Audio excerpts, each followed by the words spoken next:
Mon premier projet sous l'opération Freedom, il vient de se prendre une vraie claque. Et même si c'est frustrant, j'ai pas l'intention de m'arrêter là parce que j'ai pas encore dit mon dernier mot.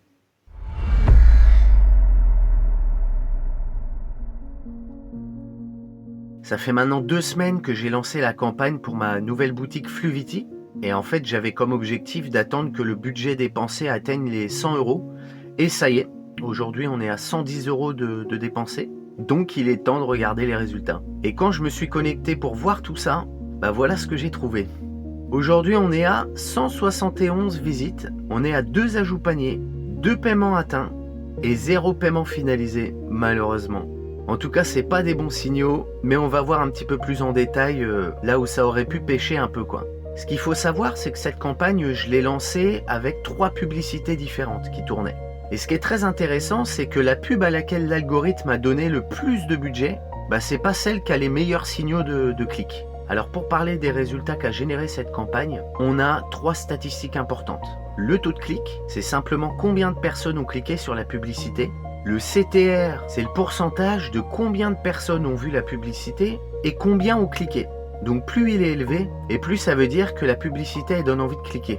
Et le CPC, c'est combien me coûte chaque clic. Donc là, en l'occurrence, plus il est bas, et mieux c'est. Et là, on voit un truc très intéressant, c'est que la publicité dans laquelle Meta a investi le plus, c'est celle qui a généré le CTR le plus faible et le CPC le plus élevé. Du coup, dans un premier temps, j'en arrive à une première conclusion, c'est que je vais couper la diffusion de cette publicité-là et je vais laisser tourner les 2 autres pour que l'algorithme il leur alloue plus de budget et voir si elle génère de meilleurs résultats. Et une deuxième petite expérience que je vais mettre en place, c'est que étant donné que j'ai eu 2 ajouts paniers, 2 paiements atteints, mais 0 paiement finalisé, je me demande est-ce que j'aurais pas un problème de prix trop élevé pour le produit que je vends. Du coup, on va faire ce test-là de baisser le prix et de voir un petit peu la réaction du marché sur les 2 prochaines semaines. En résumé, on change 2 paramètres, on repart sur une nouvelle expérimentation et j'espère cette fois-ci avec de meilleurs résultats.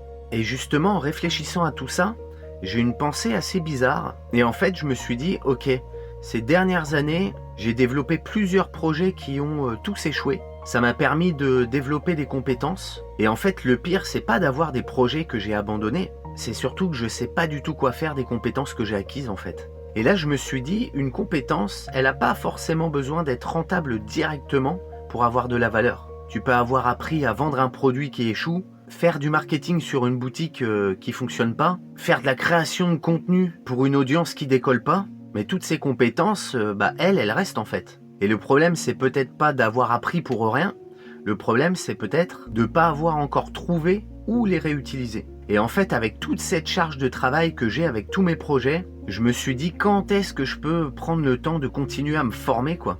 Du coup, j'ai potassé là-dessus et je me suis créé un petit système d'apprentissage que j'ai appelé la Freedom Academy et qui est spécialement optimisé pour mon emploi du temps chargé. Du coup, le principe en fait, c'est que j'ai 7 domaines d'études pour les 10 à 12 prochains mois avec un ordre d'apprentissage à respecter. Il y a d'abord la communication, ensuite la vente, le marketing, l'éducation financière, l'analyse d'opportunités, la présentation, tout ce qui est pitcher un projet et pour finir la levée de fonds. Et en fait, je les ai tous décomposés en compétences et en sous-compétences que j'ai classées par niveau de difficulté pour avoir en fait une vision claire et rapide sur qu'est-ce que je dois maintenant étudier et maîtriser avant de pouvoir passer au niveau suivant. Et en fait, le truc, c'est que c'est un gain de temps de dingue parce que en prenant un domaine d'expertise et en le décomposant en compétences et sous-compétences, on cible directement ce qu'on a besoin d'apprendre. Et pour trouver des sources de connaissances rapides et concises, ça fait gagner un temps fou en fait. Et en fait, l'idée derrière tout ça, c'est que je veux pas attendre d'avoir assez de temps libre pour pouvoir me former. J'ai pas envie de perdre du temps. Et en fait, je veux pouvoir continuer à m'éduquer tout en bossant sur mes projets en parallèle. Et l'objectif à long terme, ça serait d'être un maximum compétent sur n'importe quel futur projet que je lancerai à l'avenir, quoi. En tout cas, voilà, c'est beaucoup de boulot, mais c'est aussi beaucoup de kiff. On lâche rien, on continue de construire, la tentative d'évasion continue et on garde le cap sur l'opération Freedom. À bientôt pour un prochain chapitre.